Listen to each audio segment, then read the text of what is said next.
Psalm 44. To the choir master, a maskil of the sons of Korah. O God, we have heard with our ears, our fathers have told us, what deeds you performed in their days, in the days of old. You with your own hand drove out the nations, but them you planted. You afflicted the peoples, but them you set free.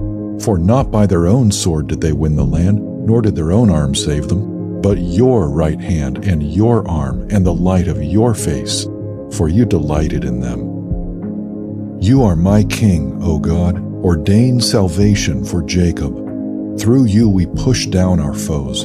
Through your name we tread down those who rise up against us. For not in my bow do I trust, nor can my sword save me. But you have saved us from our foes, and have put to shame those who hate us.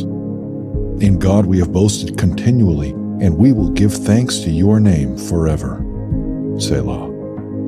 But you have rejected us, and disgraced us, and have not gone out with our armies. You have made us turn back from the foe, and those who hate us have gotten spoil. You have made us like sheep for slaughter, and have scattered us among the nations. You have sold your people for a trifle, demanding no high price for them. You have made us the taunt of our neighbors, the derision and scorn of those around us. You have made us a byword among the nations, a laughingstock among the peoples.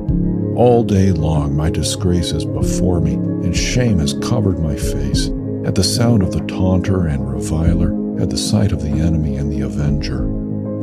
All this has come upon us, though we have not forgotten you, and we have not been false to your covenant. Our heart has not turned back, nor have our steps departed from your way. Yet you have broken us in the place of jackals, and covered us with the shadow of death. If we had forgotten the name of our God, or spread out our hands to a foreign god, would not God discover this? For he knows the secrets of the heart. Yet for your sake we are killed all the day long. We are regarded as sheep to be slaughtered. Awake!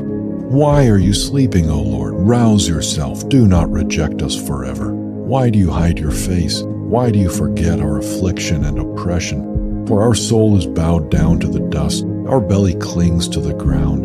Rise up, come to our help, redeem us for the sake of your steadfast love. This psalm is a song of corporate lament. Together God's people cry out, wondering why God has left them in such apparent forsakenness.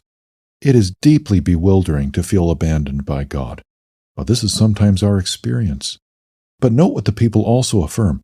They agree that any favor they have received from God has been a gift. Past deliverance has been by sheer mercy.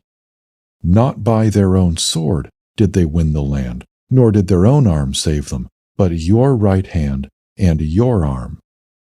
This is the fundamental message of the Bible. Fallen men and women stand in need of a salvation that comes wholly from outside of them. They contribute nothing but their need. When God's people stand in need of fresh deliverance, therefore, this is all they can plead. Rise up, come to our help, redeem us for the sake of your steadfast love. Centuries after this psalm was written, God would show just how far he would go not to forsake his people. In Jesus Christ, God drew near to sinners to assure them of his undying love, if they would only lay down their arms and humble themselves enough to receive it. When you find yourself feeling forsaken, look to Jesus and his great work of atonement, of restoring us to God.